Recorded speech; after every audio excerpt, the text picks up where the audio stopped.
I think the dominoes are being stacked right now as we speak, and has over the past year, if not longer. And when they're getting ready to fall, so we got to be prepared. Yeah, winter is coming. Winter is coming. Moon signs and storylines. Hello, astrology enthusiasts. Hello, astrology enthusiast. I'm Kimberly. I'm Megan.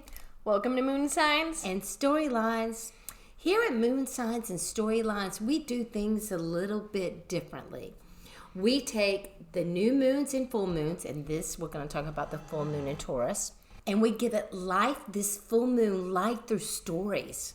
And we do this so novice astrologers can understand the chart a little bit better, and everyone else can play along.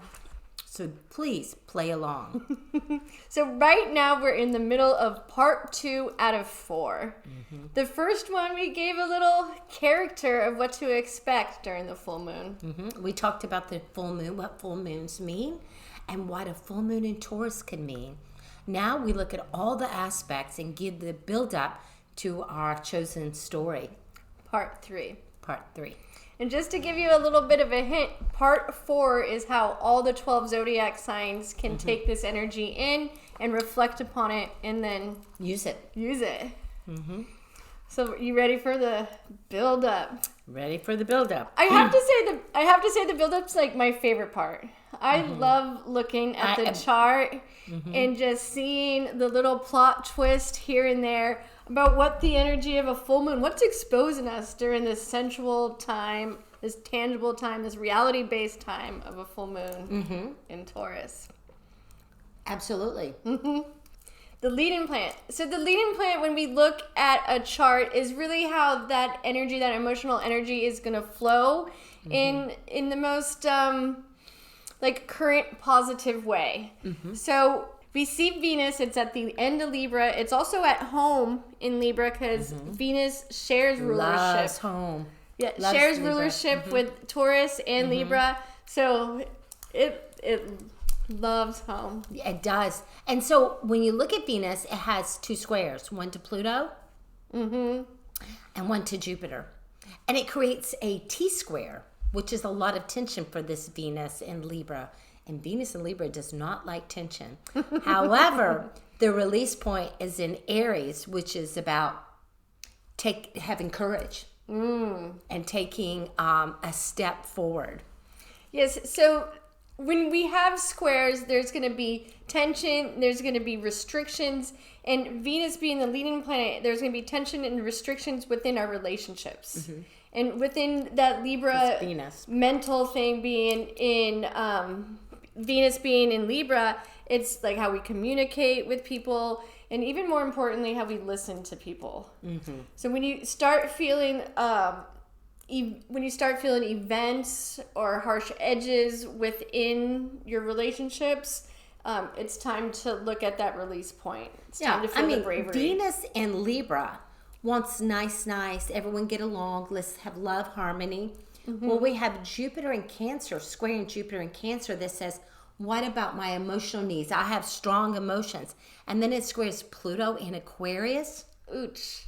Ouch. Libra is like trying to calm that waters down, but Pluto is like, no, we're digging in. We're going deep. We're not being superficial, Venus. Yeah. So Venus says, with the release being in Aries, it's like, you got to step into courage. It's nudging that Venus. Yeah, so during this Scorpio season, having Venus being in Libra, it gives us a coat or ability to have the wherewithal to give someone else time and space to talk where we fully listen to. So it's nice that it's in there, but there's going to be harsh edges because I feel like we're going to be emotionally really getting it out and expecting people to help us, to be of service to us. And the Libra might blanket it enough for us to listen in return. So, and then the next thing I looked at is Mars opposing Uranus. Mars is in Sagittarius, is opposing Uranus and Gemini. Mars shakes things up with Uranus. And so, but we got to also remember that struggle builds strength. So focus on that strength. So we're in Scorpio season, we're in a full moon, so we're exposing the tangibleness and reality of life with these two at opposition of each other. It's our passion in 0 degrees Sagittarius. It's where we're putting our energy, and it's totally in a perfect opposition with Uranus retrograde in Gemini at 0 degrees.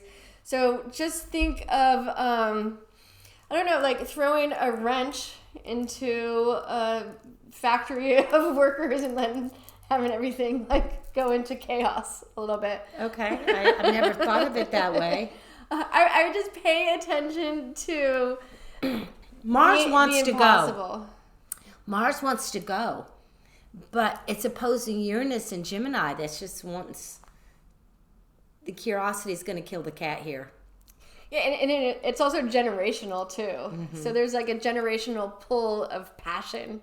And Mercury is really close to that Mars as well. Oh, it's been traveling. Yeah. It's been Mars and Mercury have been traveling together. So I would expect everyone to be like talking about what they believe reality is, and other people going, "Wait, what? That's not how I see things." And then we have Jupiter trine Saturn. I just see that as faith and patience helping us guide us. Yeah. And that Saturn's also conjunct Neptune. Mm-hmm. So both of them are trining Jupiter in Cancer with our emotional... That's right. Our large emotions that we need to nourish and take care of. And can we do that in the society that it is now? I see that as like trying to flow your emotions with like the reality of everything.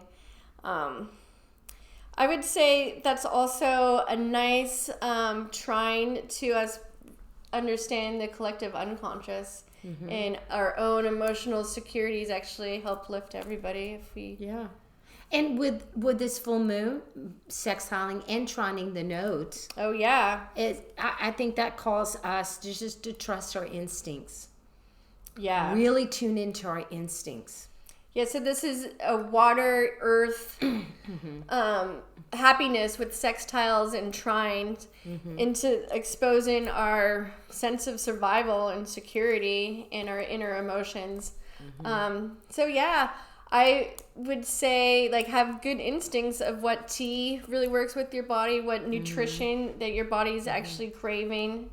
And then I would also listen to your dreams of that Pisces energy of making sure that you're emotionally secure in the conscious world and in the unconscious world. Yeah, I just think feel your emotions. Don't be afraid of your emotions. Really feel them. Yeah, definitely. Be curious about them. And then I saw the other thing is Pluto trines Uranus. I think that sparks a lot of transformation. Yeah. So maybe when that our tongue that's going to be released with it opposite Mars in Sagittarius and Mercury, that Uranus that might spark, at least it would be beneficial for our generation and people going forward. New ideas. Yeah, we're thinking long term a little bit, like good long term viewpoints with that Pluto right there. And then I saw Chiron squaring Jupiter. I see wounds can feel like growth. It can fuel our growth. That's a positive way of seeing it. Yeah, like the wounds, the wounds that you feel help us understand what rocks we really need to lift under to have that Scorpio season of truth, and Chiron is our wounds. Yeah, and it's squaring Jupiter, which in Cancer we have a lot of emotion. A lot of emotions. Like when you have Jupiter in a sign, that's where you get luck, and that's where you get the grace of society liking what you do. And right now, Jupiter being in Cancer, we do want to take care of our emotions. We do want to nourish ourselves and others. And during the Scorpio season, we have the courage to do it, being exposed to Taurus. is reality helping us do it? What is tangible when it comes to So when our our feelings? wounds get exposed, remember they're fuel for growth. Yeah. And we know what rock to look under. Yes, we When do. we get triggered, we know what rock to look under. So we can see the reality. Yay. The beauty of this full moon with all the aspects is the leading planet is in Venus in Libra. So we get to be at least conscious of our feelings enough to have the want to be able to articulate them to others. With Mars in Sagittarius, near Mercury, opposing Uranus. Watch your tongue, but have light bulb ideas of how we can move forward as a group, as a community. So there's a lot. There's a lot, man. Yeah, there's a lot. Can And we sum it up? Is that I possible? think the conversation that we're going to have that's going to be around this time, don't take it as the final conversation. Let it be like, oh, that's interesting. Okay. Note it, because with the Mercury retrograde that's coming up, we're going to really be able to dive in and see more. So if you have any miscommunication going on with a partner or friend or whatever, don't take it too seriously. Yeah.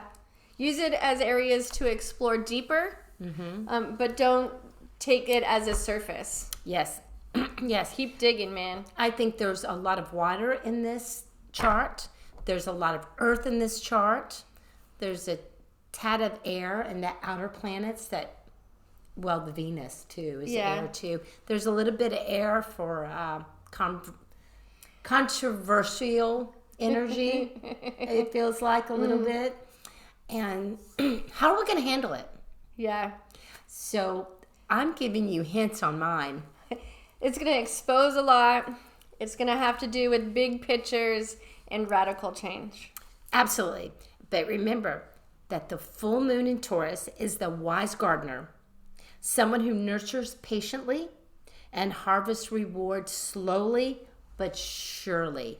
So I would say the full moon in Taurus is understanding if we could survive within change. Winter is coming and truth will be exposed.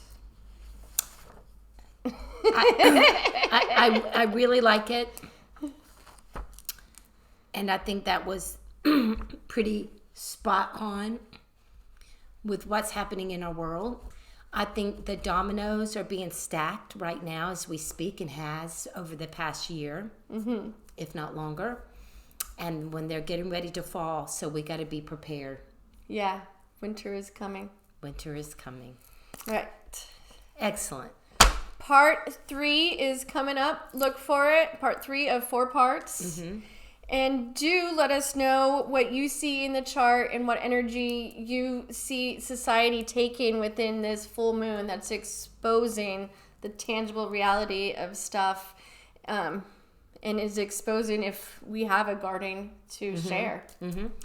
And also remember that the next video, look forward for our next video. This is how we describe this through our own personal reference and story. She'll have a story, I'll have a story, and that will give you a better picture of how to use this energy, how we saw this energy being exposed, and we really And it's our enjoy that favorite piece. part. Yeah, Yes, it's honestly. Let's hype that, Yeah. Yeah, so please, it is so much fun. It is a lot of fun. We look for our own references, and then we describe the astrology through our references, through a story. So stay tuned and look for the next video. And remember, today is a new day and a new opportunity to make this world a better place. Cheers, y'all. Cheers, y'all. We appreciate you guys.